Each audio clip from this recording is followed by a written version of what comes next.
Hello guys, welcome to my YouTube channel. আজকের ভিডিওতে আমরা শিখবো কিভাবে রিজিউম তৈরি করতে হয়। সো বেশি না দেরি করে ভিডিওটা শুরু করা যাক।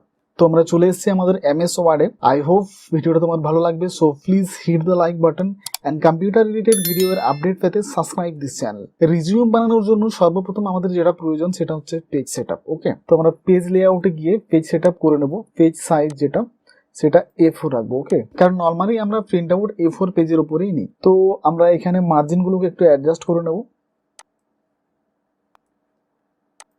প্রথমেই আমরা পুরো পেজটাতে বর্ডার লাগিয়ে নিই। এটা ফুল সেফ একটা রিজিউম বানানোর জন্য আমরা প্রথমে আমাদের পুরো এরিয়াটাকে কভার করে নিলাম। অ্যান্ড ফার্স্ট অন রিজিউম তৈরি করার জন্য যেগুলো লাগে সেটা হচ্ছে টাইটেল। তো প্রথমে আমরা হেডিং বা টাইটেলটাকে বানিয়ে নেব। তার জন্য আমরা চলে যাব ইনসার্টে গিয়ে আমরা একটা শেপ নিয়ে নেব। ওকে, আমরা চাইলে শেপের মধ্যে একটা কালার দিয়ে দিতে পারি, একদম হালকা কালার। এন্ড এটাকে আমি সামান্য উপরে নিয়ে নিচ্ছি। ওকে, তারপর আমরা আবারও ইনসার্টে যাব অ্যান্ড পিকচার অ্যাডের জন্য একটা সার্কেল নিয়ে নিচ্ছি। দেন নেম অ্যাড করার জন্য আমরা চলে যাব ইনসার্টে অ্যান্ড টেক্সট বক্সে গিয়ে আমরা একটা টেক্সট বক্স ড্র করে নেব এখানে, যেখানে আমরা নাম লিখব। তো আমি আমার একটা স্টুডেন্টের নাম লিখে দিলাম। এটাকে আমরা কাস্টমাইজ করব, সাইজটা ইনক্রিজ করে নিই অ্যান্ড বোল্ড। ওকে, ফরম্যাট ট্যাবে গিয়ে no fill and no outline. Okay, এর নেমের সাথে আমরা এর ডেজিগনেশনটা দিয়ে দিই। ওকে, এর ফাইনাল কোয়ালিফিকেশন কি আছে? আমরা যে রিজিউমটা বানাচ্ছি এটা হচ্ছে জব রিলেটেড রিজিউম। ওকে, কোনো জায়গায় কাজের জন্য অ্যাপ্লাই করতে গেলে যে রিজিউমটা আমাদেরকে শো আপ করতে হয়, তো এইখানে ফার্স্ট অল কাউকে ইমপ্রেস করতে গেলে প্রথমে যদি আমাদের কোয়ালিফিকেশনটা জানিয়ে দেওয়া হয়, এটা একটা বেস্ট ইমপ্রেশন। তো তার জন্য আমরা নামের সাথে সাথে তার লাস্ট কোয়ালিফিকেশন বা তার কি কোয়ালিটি আছে সেটা আমরা অ্যাড করে দেবো। তার জন্য ইনসার্টে গিয়ে আবারও একটা টেক্সট বক্স ড্র করব অ্যান্ড এখানে সেটা আপডেট করে দেবো। ওকে, গ্রাজুয়েট, এটাও সেম, আমরা একটু সাইজটা বড় করে নেব অ্যান্ড বোল্ড। ফরম্যাট ট্যাবে গিয়ে no fill and no outline. তারপর আমাদেরকে যেটা করতে হবে সেটা হচ্ছে আমাদের ডিটেলসটা। ওকে, একটা রিজিউমের মধ্যে মেনলি আমাদেরকে কি কি দিতে হয়? Name, contact, education qualification, extra কোনো skill and objective, declaration, signature বেগারা বেগারা। ওকে, তো আমরা প্রথমত আমাদের কন্ট্যাক্টটাকে এন্ট্রি করব। তার জন্য আমরা আবারও আর একটা টেক্সট বক্স ড্র করে নেব এখানে। তো পুরো টেক্সট বক্সটা আমি এখানে নিয়ে নিয়েছি, আর আমাকে আলাদা করে অ্যাড করতে হবে না। তো এখানে আমি লিখছি কন্ট্যাক্ট। আমরা প্রথমে কন্ট্যাক্টটা অ্যাড করব, এটাকে আমরা একটু বড় করে নেব অ্যান্ড বোল্ড। ওকে, অ্যান্ড এখানে আমরা প্রথমে দেবো ফোন নাম্বার, একটা নাম্বার দিয়ে দিচ্ছি, দেন ইমেল অ্যান্ড দেন অ্যাড্রেস। ওকে, তো কন্ট্যাক্টে আমরা ফোন নাম্বার, ইমেল, অ্যাড্রেস দিয়ে দিয়েছি। দেন আমাদেরকে যেটা অ্যাড করতে হবে সেটা হচ্ছে এডুকেশন। ওকে, তো এখানে আমি এডুকেশন বলে হেডিং দিয়ে দিচ্ছি।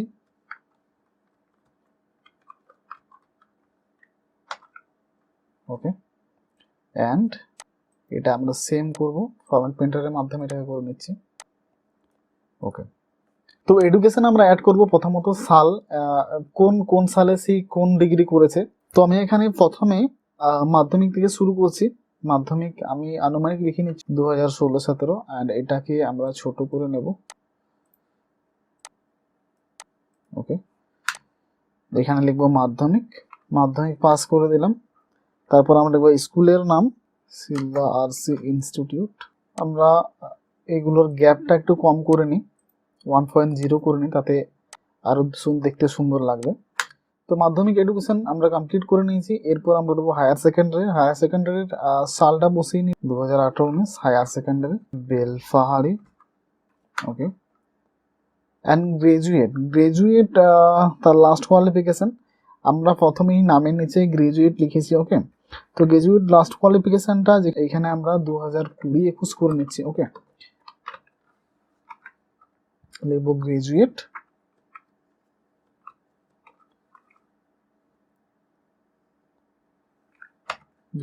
বিদ্যাসাগর ইউনিভার্সিটি। অ্যান্ড সে কোন বিষয়ের উপরে গ্র্যাজুয়েশন করেছিল সেটা উল্লেখ করে সব থেকে বেস্ট হয় পলিটিক্যাল সায়েন্স অনার্স। তো এডুকেশনটা মোটামুটি আমরা কমপ্লিট করে নিয়েছি। দেন হচ্ছে স্কিল। রিজিউমের মধ্যে স্কিল আপডেট করাটা খুব জরুরি, কারণ যাদের যেখানে আমরা ইন্টারভিউ দিই সেখানে কিন্তু আমাদের স্কিলটা কিন্তু অনেকটাই ম্যাটার করে। আমাদেরকে কোন স্কিলের উপরে জব দেবে, ঠিক আছে, আমরা কোনো একটা জবের জন্য অ্যাপ্লাই করবো আর সঙ্গে সঙ্গে সেই জবটা তো আমরা নাও পেতে পারি না। কিন্তু যদি তাদের মধ্যে এটা বোঝানো যায় যে আমি আরো অন্য কোনো কাজেও লাগতে পারি, অর্থাৎ মাল্টিটাস্কিং এর জন্য আমাকে ইউজ করতে পারেন, সেই ক্ষেত্রে তারা খুশি হয়ে অনেক সময় আমাদেরকে জবে অ্যাকসেপ্ট করে নেয়। ওকে, তো স্কিলটা অবশ্যই এড করবে রিজিউমের মধ্যে। আমি স্কিল এখানে লিখছি। ওকে, অ্যান্ড এটাকেও আমি ফরম্যাট পেন্টের মাধ্যমে কপি করে সাইজটা বড় করে নিচ্ছি। স্কিলে আমরা অ্যাড করতে পারি MS Office, MS Excel expert and graphics designer. Okay, তো স্কিলের মধ্যে আমরা এমএস অফিসটা জানি লিখলাম, MS Excel expert and graphics design. Okay, তো এডুকেশন কোয়ালিফিকেশন বা কন্ট্যাক্ট অ্যান্ড স্কিল আমরা পুরোটা কমপ্লিট করে নিয়েছি সুন্দরভাবে। আমরা রাইট সাইডে অ্যাড করব কেরিয়ার অবজেক্টিভ। আমরা এখানে আবারও একটা বক্স ড্র করে নিই অ্যান্ড এখানে আমরা লিখবো কেরিয়ার অবজেক্টিভ। ওকে, কেরিয়ার অবজেক্টিভ এটাকে আমরা কপি করে নেব ফরম্যাট প্রিন্টের মাধ্যমে অ্যান্ড এটাকে প্রিন্ট করে দেবো। ওকে, কেরিয়ার অবজেক্টিভে আমরা লিখবো to be part of the organisation. চলো এটাকে আমি তাড়াতাড়ি করে নিচ্ছি, ফাস্ট ফরওয়ার্ড করে নিচ্ছি। ওকে, তো মোটামুটি কেরিয়ার অবজেক্টিভটা আমি লিখে নিয়েছি। To be part of the organisation I can develop myself fully and give out best of my talent and skill becoming strong assist. তো কেরিয়ার অবজেক্টিভটা আমরা কমপ্লিট করে নিয়েছি অ্যান্ড নেক্সট যেটা অ্যাড করবো সেটা হচ্ছে ওয়ার্কিং স্কিল। ওকে, যদি তুমি কোনো জায়গায় কাজ করে থাকো সেক্ষেত্রে তুমি ওয়ার্কিং স্কিল রাখতে পারো, বা যদি তুমি নাও কাজ করে থাকো সেক্ষেত্রেও কিন্তু চেষ্টা করবে একটা ওয়ার্কিং স্কিল বসিয়ে দেওয়ার। সার্টিফিকেট না থাকলেও প্রবলেম নেই, তাতে কি হয় ওয়ার্কিং স্কিল থাকলে আমাদের জবে সিলেক্টেড হওয়ার চান্সটা অনেকটা বেড়ে যায়। ওকে, ধরো তুমি কোনো জায়গায় কাজ করনি বাট তবু তোমার একটা কাজ, তুমি যে কাজের উপরে এক্সপার্ট, ওকে, সেটাকে এখানে অ্যাড করে দেবে ওয়ার্কিং এক্সপিরিয়েন্সে।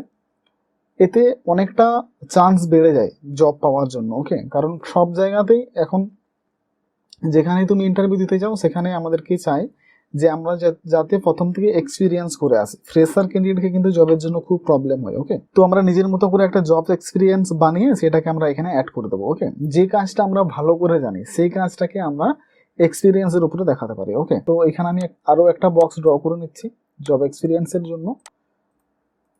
ওকে, তো এখানে আমি লিখে দিচ্ছি জব এক্সপিরিয়েন্স বা ওয়ার্কিং এক্সপিরিয়েন্স। ঠিক আছে, ওয়ার্কিং এক্সপিরিয়েন্সে যে কাজটা তুমি ভালো করে জানো সেটা অ্যাড করবে, আমি একটু আগে যে কথাটা বললাম।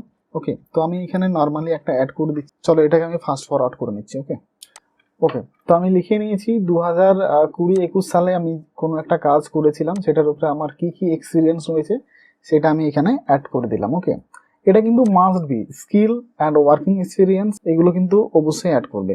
ওয়ার্কিং এক্সপিরিয়েন্স কমপ্লিট অ্যান্ড এইখানে আমরা আমাদের হবি অ্যাড করতে পারি, তাতে আমাদের রিজিউমটা আরও একটু গোছানো হয়ে যাবে। ঠিক আছে, তার জন্য আমি আরও একটা বক্স ড্র করছি।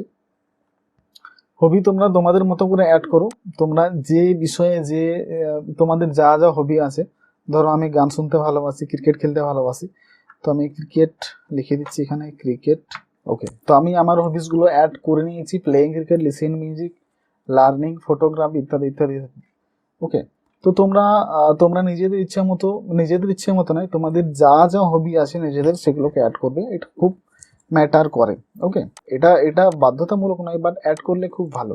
ওকে, অ্যান্ড নেক্সট আমরা চলে যাব ডিক্লারেশনে। আমি ডিক্লারেশন একটা লিখে নিচ্ছি।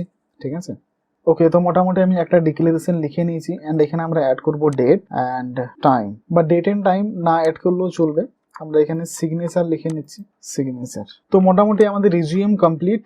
ওকে, তো এখানে আমরা অ্যাড করব ছবি, আর ছবি অ্যাড করার জন্য তোমরা প্রথমে সেভে ক্লিক করবে, ফরম্যাটে যাবে, ফিল সেভ, এখানে এসে পিকচারে চলে যাবে অ্যান্ড পিকচারে এলে তোমাদের যেখানে ছবি রাখা আছে সেখানে চলে যাও। আমি ডেস্কটপ থেকে একটা ছবি অ্যাড করব, এখানে গিয়ে ছবিটাকে আমি অ্যাড করে নিলাম। ওকে, অ্যান্ড আমার রিজিউম ফুললি কমপ্লিট। ওকে, এটাকে আমরা প্রিন্ট আউট করতে পারি। অ্যান্ড আমি এই রিজিউমটাকে ডিসক্রিপশন বক্সে দিয়ে দিচ্ছি, তোমরা যারা এইটা থেকে প্র্যাকটিস করতে চাও বা এটাকে এডিট করে নিতে পারো, তোমরা অবশ্যই এটাকে ডাউনলোড করে নেবে। ওকে, আই হোপ ভিডিওটা তোমাদের ভালো লাগলো, আর ভালো লাগলে ভিডিওকে অবশ্যই লাইক করবে, কারণ তোমাদের লাইক আমাদেরকে অনেকটাই ইন্সপিরেশন দেয় আরো নতুন নতুন ভিডিও বানানোর জন্য। And please subscribe the channel. তো আজকের জন্য এতটাই, দেখা হচ্ছে আরো পরের ভিডিওতে।